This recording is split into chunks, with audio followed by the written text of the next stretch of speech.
네, 안녕하세요. 유로킨입니다. 요즘 유럽은 연일 늘어나는 확진자 때문에 거의 불바다가 된 상태에서 또 코로나 규율을 준수하자는 사람들과 코로나는 없는 거다. 이거는 뭐 팬데믹이 아니다. 막 이렇게 또 거기에 반대하는 사람들. 이렇게 극과 극으로 나뉘어서 아수라장이 된 상태인데요. 이런 상태에서 오늘 메르켈 총리가 내각 회의를 열었죠. 원래 오늘 11월 달에 록다운 한 중간 경과와 그것을 보고 또 12월 달에 또 계속 록다운을 해야 되지 않을까. 뭐 이런 내각 회의가 있었는데요. 엄마 총리가 오늘 더 심하게 이제 규율을 해야 된다. 12월 달에도 이렇게 얘기를 했습니다. 그랬더니 각 주의 아들 총리들이 난리가 났습니다. 안 된다. 지금 록다운 했는데도 계속 늘어가지 않냐. 확진자가 해도 소용없다. 그리고 사람들이 불만이 너무 많다. 막 이래가지고 크라흐는 막 큰 소리로 막 싸우는 거를 크라흐라고 해요. 그래서 오늘 내각회의에서 크라흐가 있었다고 이렇게 막 일제히 보도했는데 이렇게 막 아들들이 들고 나서니까 엄마 총리가 내가 해온 플랜은 마음에 안 드니까 니네들이 일주일 이내로 새로운 어떤 계획서를 가지고 와라. 그래서 뭐 오늘 내가 사실은 뭐 결정된 게 없죠. 앞으로 더 두고 보자. 일주일 후에 보자. 네, 이렇게 된 거니까. 네, 이런 상황에서 우리 슈리더 김소연 씨가 우리 한국은 규율을 잘 지킨다. 그리고 우리는 사생활 보호를 잠깐 침해를 받는 대신에 그 대신 우리는 자유를 침해받지 않는다.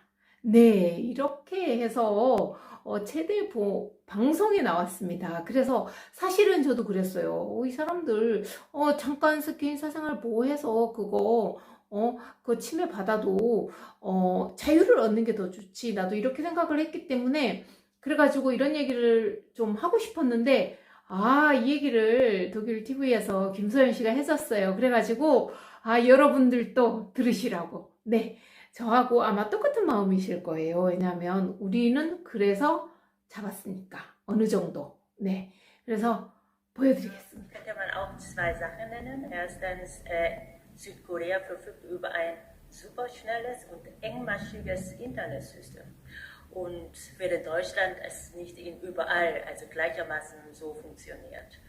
Und zweitens, liegt es auch an der Akzeptanz der Corona-App bei der Bevölkerung und vielleicht auch die funktionierende Verwaltung. Das heißt, vielleicht kann ich Ihnen eine Anekdote erzählen.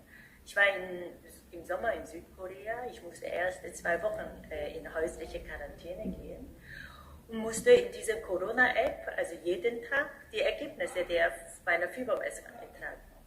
Und dann gleich am nächsten Tag zu Hause hat eine Beamtin mich besucht und an die Tür geklopft. Ich war sehr überrascht. Aber ich musste dann mein Klopfzeichen zurückgeben, so, ich bin zu Hause.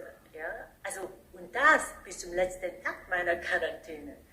Und ich glaube, diese Corona-App, warum wir mehr Akzeptanz haben, vielleicht kann man auch darauf zurückführen, dass wir in Südkorea in der Vergangenheit etwas mehr Erfahrungen sammeln konnten bei der Bekämpfung der Epidemie SARS und auch MERS. Da haben wir die Wichtigkeit solcher Corona-Apps, solcher digitalisierten Maßnahmen, aber auch Maskentragen insgesamt konnten wir sehen.